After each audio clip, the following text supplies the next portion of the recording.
என் பேர் ஆலந்தூர் லோகராஜ். முஸ்லீம்ன்றது எல்லாருக்கும் பொதுவான, முஸ்லீம்களுக்கே முஸ்லீம்ன்றது இஸ்லாம்ன்றது எல்லாருக்கும் பொதுவானது.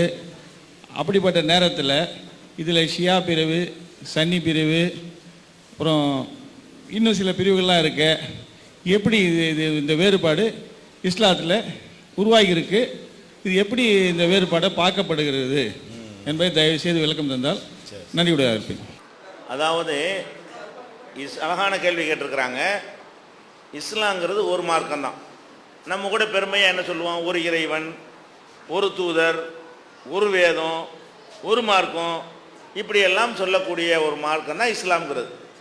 இப்படியான ஒரு மார்க்கத்தில் ஷியான்னு சொல்லி அவங்க ஒரு டைப்பாக என்ன செய்கிறாங்க, அவங்க கொள்கை கோட்பாடு வணக்கம் செஞ்சிட்டு இருக்கிறாங்க. நீங்கள் ஒரு கொள்கை கோட்பாடை சொல்லிகிட்டு இருக்கிறீங்க. இன்னும் பல பிரிவுகள்லாம் என்ன செய்கிறது இருக்கிறது. இது எப்படி இது வந்தது, அதை எப்படி அதை சரி பண்ணுறது, என்ன காரணத்தினால உருவானதுன்னு அவங்க கேட்குறாங்க. இதை புரிந்து கொள்வதாக இருந்தால் சாதாரணமாக நம்ம நடைமுறையில் உள்ள சில உதாரணங்கள் வழியாக நீங்கள் புரிஞ்சுக்கலாம். இந்தியான்னு ஒரு நாடு நம்ம வாழ்ந்து கொண்டிருக்கிறோம். இந்த நாட்டில் ஒவ்வொரு குற்றங்களுக்கும் எப்படி தீர்ப்பளிக்கணும்னு சொல்லி கிரிமினல் சட்டங்கள் இருக்கிறது.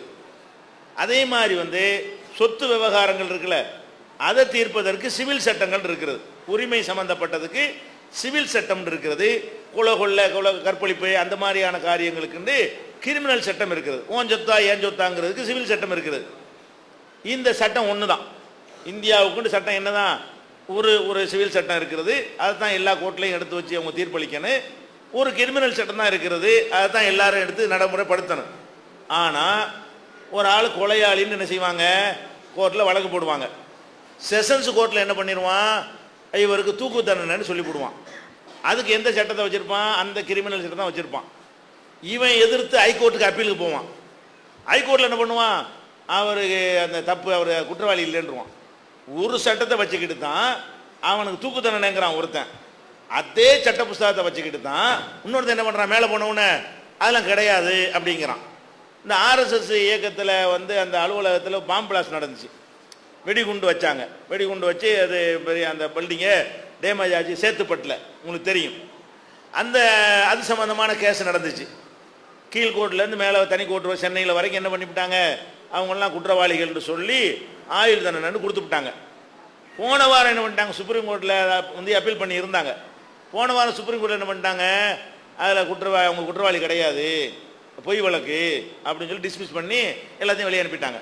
இப்போ நம்ம என்ன கேட்குறோம்னு கேட்டால், சட்டம் ஒன்று தானே, ஒரு சட்டத்தை வச்சு தானே ஒரு சொத்து கூட கேஸ் போடுவீங்க. கீழ்கோர்ட்டில் எனக்குமா, மேல்கோர்ட்டில் அவனுக்குன்றுவான். கீழ்கோர்ட்டில் எனக்குன்னு சொல்லிடுவான். அவனு அந்த சட்ட புஸ்தகத்தை தான் வச்சுக்கிட்டு இருக்கிறான். மேலே உள்ளவனுக்கு வேறு சட்ட புஸ்தகமா, இதே சட்ட புஸ்தகத்தை மேலேயும் வச்சுருக்கிறான். அவன் என்ன பண்ணுறான், அவன் பார்த்துட்டு இல்லைப்பா எதை விட்டுருவான். ஏன் இப்படி வருதுன்னு கேட்டால், மார்க்கம் ஒன்றா இருந்தாலும் மனிதனுடைய சிந்தனைகள் இருக்கல ஒரே மாதிரியா இல்லை. எல்லாரும் ஒரே மாதிரி சிந்திக்க மாட்டேங்கிறான். கரெக்டாக புரிஞ்சுக்கிறவன் இருக்கிற மாதிரி ஒன்று கிடக்க ஒன்று புரிஞ்சுக்கிறவன் இருக்கிறான். சட்டத்தில் இருக்கு, அது சொன்னது ஒன்றா இருக்கும், விளங்குனது ஒன்றா இருக்கும். இவன் விளங்கினவன் தப்பாக விளங்கிட்டா அதுக்கு தகுந்த மாதிரி தீர்ப்பு தப்பாக போயிடும்.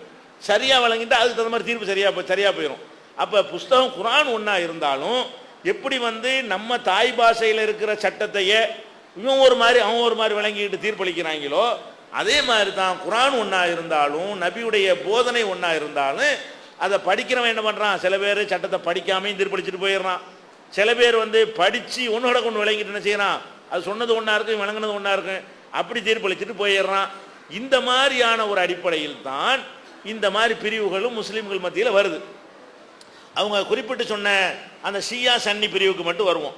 பெரிய மேஜரான பெரிய பிரிவு எது முஸ்லீம் சமுதாயத்தில், ஒன்று ஷியாம்பாங்க, இன்னொன்று சன்னின்னு சொல்லுவாங்க. ஷியாங்கிறவங்க யார் தெரியுமா, இப்போ நபிகள் நாயகம் ஸல்லல்லாஹு அலைஹி வஸல்லம் அவங்களுடைய குடும்பத்தார் மட்டும்தான் இஸ்லாமிய அரசாங்கத்துக்கு தலைமை தாங்கன்னு, வேற யாரும் ஆட்சிக்கு வரக்கூடாதுங்கிற கொள்கை ஷியா கொள்கை. ஷியாவுடைய கொள்கை என்ன, இப்போ ரசூல் ஆட்சி, நபிகள் நாயகம் ஆட்சியில் இருந்தாங்கல்ல, நபிகள் நாயகத்துக்கு அடுத்து யார் வந்திருக்கணும், அபூபக்கர் வந்திருக்கக்கூடாது, உமர் வந்திருக்கக்கூடாது, உஸ்மான் வந்திருக்கக்கூடாது, மருமகன் அலி இருக்கார்ல அவர் தான் வந்திருக்கணும், அப்படிங்கிற மாதிரி என்ன செய்வாங்க.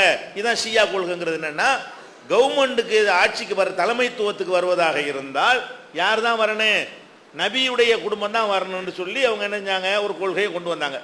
இந்த கொள்கை குரானில் இருக்குதா, இந்த கொள்கை குரானில் இல்லை. இந்த கொள்கை நபிகள் நாயகத்துடைய போதனையில் இருக்குதா? கிடையாது. இவங்க ரெண்டையும் பார்க்காம இவங்களா நபிகள் நாயகத்தை நேசிக்கிறோம், இதெல்லாம் ஒழிக்கத்தான் வந்தாங்க.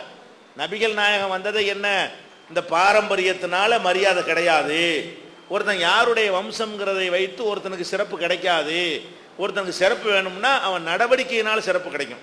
ஒருத்தன் நல்ல மனுஷனா வாழ்ந்தா சிறப்பு கிடைக்குமே தவிர நல்ல மனுஷனுக்கு பிறந்தா சிறப்பு கிடைக்காது. நல்ல மனுஷனுக்கு பிறந்து கெட்ட செயல் பண்ணா அவனுக்கு சிறப்பு கிடைக்குமா? நம்ம குர்ஆன்ல எடுத்து பார்த்தோம், நூஹ் நபி நல்ல மனிதர் தான், அவர் மகனுக்கு சிறப்பு கிடைக்கல. வழங்குதா? இப்ராஹிம் நபி நல்ல மனிதர் தான், அவர் தகப்பனுக்கு சிறப்பு கிடைக்கலைங்க, நல்லவராக இருக்கல. அவரவர் நல்லவரா. இஸ்லாத்தினுடைய பேசிக்கே என்ன, ஒரு சுமையை ஒரு சுமக்க மாட்டார். நான் நல்லவனா இருந்ததுனால அதனுடைய நன்மை என் மகன் சுமக்க முடியாது, என் தகப்பன் சுமக்க முடியாது, என் தகப்பன் கெட்டவராக இருந்தால் அந்த பாவத்தை நான் சுமக்க முடியாது. இதுதான் இஸ்லாமிய ஃபண்டமெண்டல் கொள்கை. இந்த ஃபண்டமெண்டலை கூட பார்க்காம ஷியா என்ன பண்றான்னு கேட்டா, அவன் பக்திங்கிற பேர்ல ரசூல்லா மேல அன்பு வைக்க வேண்டியதுதான், பக்தி வைக்க முடியாது. கண்ணை மூடிக்கிட்டு என்ன செய்யறது, நேசிக்கிறோம்னு சொல்லிவிட்டு அந்த மாதிரி கிறுக்குத்தனங்களை பண்றதுதான் ஷியாங்கிறது. இந்த நேற்று நடந்த சம்பவத்தை கூட நீங்க எடுத்துக்கலாம். இந்த முஹர்ரம் மாசத்துல இந்த 10வது நாள்ல என்ன செய்யறாங்க, பஞ்சாண்டு சொல்லி ஒரு போய்கிட்டு காயப்படுத்திட்டு போறாங்கல்ல, இரும்பு அடிச்சுக்கிட்டு ரத்தம் ஓட, அதான் ஷியாங்கிறவங்க. இந்த ஷியா கூட தான் அதை பண்ணுவாங்க, மற்ற யாரும் பண்றது கிடையாது. அப்ப ரத்த காயப்படுத்தி கொண்டு போறாங்க. ஏன்டா அப்படி பண்றீங்கன்னு கேட்டா, 1400 வருஷத்துக்கு முன்னாடி நபிகள் நாயகத்தினுடைய பேரர் ஹுசைன்கிறவர் ஒரு அரசாங்கத்தை எதிர்த்து ஒரு புரட்சி பண்றாரு, கொல்லப்பட்டுறாரு. புரட்சியாளர்களுக்கும் கவர்மெண்ட்டுக்கு நடந்த சண்டையில ஹுசைன் ரலியல்லாஹு பண்றாங்க, கொல்லப்பட்டு போயிடுறாங்க. இது நடந்து முந்தின நாள் நடக்கல, இது நடந்து 1400 வருஷம் ஓடி போச்சு. அந்த கவலையை நாங்க வெளிப்படுத்துறோங்கிறாங்க.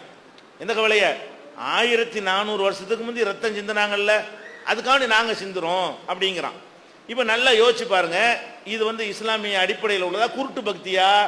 குர்ஆன் இருக்கிறது, ஹதீஸ் இருக்கிறது, அவன் பார்க்க மாட்டேங்கிறான். அவன் என்ன பண்றான், நபிகள் நாயகம் சொன்னதை பார்க்காம நபிகள் நாயகத்து குடும்பத்தை நாங்கள் நேசிக்கிறாங்களாம். எப்படி நேசிக்கிறாங்களாம், அவ்வளோ ரத்த காயம்பட்ட நாங்கள் ரத்த காயம் ஆக்கிடுவோம் அப்படிங்கிறான்.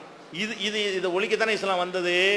நபிகள் நான் என்ன பண்றாங்க, துன்பம் வரும் பொழுது சட்டையை கிழித்து கொள்ளக்கூடியவன், தன்னைத்தானே வேதனைப்படுத்திக் கொள்ளக்கூடியவன், முட்டாள்தனமான கோஷங்களை போடுறவன் நம்மை சேர்ந்தவன் இல்லை அப்படின்ட்டாங்க நபிகள் நாயகம்.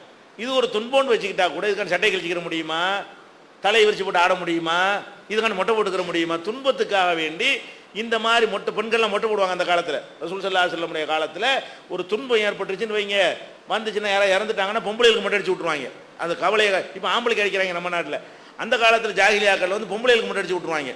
அப்போ இதை ரசூல் என்ன செய்கிறாங்க, லானல்லாஹுல் ஹாலிகத வ சாலிகா, தலைமுடியை துன்பத்தின் போது மொட்டை அடித்து கொள்கிறாளே அவளை அல்லாஹ் சபிக்கிறான்னு இருக்கிறாங்க. இப்படி துன்பத்தை காட்டுறதுக்குன்னு இதெல்லாம் முறை கிடையாது. ஒன்று. ரெண்டாவது, ஒரு சோகம் நடந்துருச்சுன்னு சொன்னால் அதை நம்ம 3 நாளைக்கு தான் காட்டலாம்னு இருக்குது. இஸ்லாத்தில் எங்கள் வாப்பா மூத்தா போயிட்டாருன்னு வைங்களேன், ஒரு நாளைக்கு கவலையாக சோறு திங்காமல் உட்காந்துருக்கலாம், தூங்காமல் கூட இருக்கலாம், அனுமதி இருக்கிறது. 2வது நாளைக்கு அப்படி இருக்கலாம், 3வது நாளைக்கு அப்படி இருக்கலாம். 72 மணி நேரம் கடந்துருச்சுன்னு சொன்னால் நான் பாட்டுக்கு எழுந்திரிச்சு கடைக்கு போகிறோம், கடைக்கு போகணும், தொழிலுக்கு போகிறோம், தொலைக்கு போகணும், வேலைக்கு போகிறோம், வேலைக்கு போகணும். 72 மணி நேரத்துக்கு மேலே எவனும் துக்கத்தை கொண்டாடக்கூடாது. இஸ்லாமிய சட்டம் அதிகபட்சம் எவ்வளவுதான், ஒரே நாளில் முடிஞ்சா ஒரு நாள் மனுஷனுக்கு முடியாது. ஒரே நாள்லன்னா நீ ஸ்டடியாக இருந்தால் இருந்துக்க. ரொம்ப சோகத்தில் இருக்கிறியா, ஒரு நாள் இருக்கிறானா அவன் அல்லாவுக்கு எதிராக இருக்கான்னு எடுத்துக்கிற இயலாது. அவங்கதா அல்லா தான் உயிரை வாங்கிக்கிட்டான், வேண்டாம் அப்படி இருக்குன்னு கேட்க இயலாது. ஏன் அப்படி எல்லாம் படைச்சிருக்கான். ஒரு நாளைக்கு இருந்துட்டு போ, 2 நாளைக்கு கூட இருந்துட்டு போ, 3 நாளைக்கு கூட இருந்துட்டு போ. 3 நாள் கடந்துருச்சுன்னு சொன்னால் வேலைக்கு போகணும், எந்த வேலையும் நிறுத்தக்கூடாது. பொம்பளையாக இருந்தாலும் ஆம்பளையாக இருந்தாலும் சாப்பிடலாம் மாட்டேன், கவலையாக இருக்கேன். கவலையாக இருந்து ஒரு நாளைக்கு சாப்பிடாட்டி விட்டு போயிருங்க, 2வது நாளைக்கு சாப்பிடாலும் விட்டு போயிருங்க, 3வது நாளைக்கு சாப்பிடலாண்டாங்களா போட்டு என்ன செய்யணும், என்ன 3 நாளைக்கு என்ன சோகம் அப்படின்னு கேட்கணும். 3 நாளைக்கு மேலே கிடையாது. இப்போ நான் என்ன கேட்குறேன், இப்போ ஹுசைன் ரலியல்லாஹு முந்தின நாள் தான் கொல்லப்பட்டாங்களா, 3 நாள் தான் ஆகுதானே? அவர் கொல்லப்பட்டு 3 நாள் தான் ஆகுதா? ஏன்னா எத்தனை 1000 வருஷம் எத்தனை நூற்றாண்டுகள் ஓடி போய் விட்டது.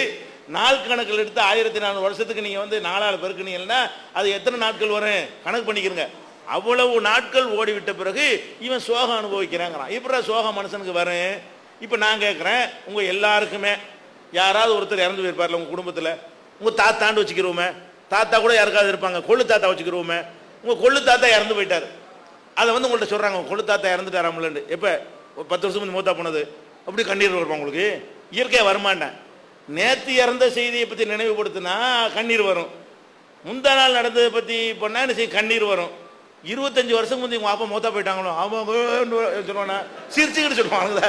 25 வருஷம் மொத்தா போயிட்டாங்க என்ன செய்வா? சிரிச்சுக்கிட்டு சொல்லுவானா, அழுவானா? இது பொய் தானே, நடிக்கிறான். இவனுக்கு சோகமே கிடையாது. நெசமா சோகமா இருந்தா பரவாயில்லைங்களாம். இது ஒரு சடங்கு, ஒரு நீ இதுக்காக வேண்டி செய்யறானே தவிர உண்மையில் அவன் எவனுக்கா சோகம் இருக்குதா? இருக்குமா? இயற்கை இருக்குமா? அப்பப்போ நடந்தா தானே இருக்கும். நடந்து புருஷன் செத்து போய் 25 வருஷத்துக்கு மூலம் அழுவிட்டா இருப்பா. என் புருஷன் 25 வருஷம் மூத்தா போயிட்டாருன்னு எவனா அழுவ மாட்டான். புருஷன் செத்துக்கே செய்ய மாட்டான் அவனுக்குதா. அதனால 3 நாள் தான் இஸ்லாத்தில் உள்ளது. அப்ப இந்த மாதிரி புரிந்து கொள்ளாமல் பக்திங்கிற பேர்ல கூடுதலா என்ன செய்யறாங்க அவங்க எடுத்துக்கிறாங்கல்ல. அதனால இந்த ஷியாங்கிற பிரிவு வருது. நாங்க கூட கமிஷனர்லாம் மனு கொடுத்தோம், இந்த மாதிரி ரத்த காயப்படுத்துறாங்க, சட்டவிரோதம், தடுத்து நிறுத்துங்கன்னு. உண்மை செய்ய கவர்மெண்ட் ஒன்றும் செய்ய மாட்டேங்குது. சட்டப்படி செய்யக்கூடாது. இந்திய சட்டப்படி ஒருவன் தன்னைத்தானே ரத்த காயப்படுத்துவது என்ன செய்யணும்? பிடிச்சி உள்ளதுக்கு வைக்கணும். தற்கொலை செய்ய வந்தால் உள்ள பிடிச்சி வைக்கிறோம்ல. தற்கொலை முயற்சி கேஸ் அழகா போடலாம். இதில் தற்கொலை முயற்சி கேஸ் போடாமல் என்ன பண்ணுறாங்க? போலீஸ்லையே என்னத்தை புகார் கொடுத்தாலும் அனுமதிக்கிறாங்க. ஏன்?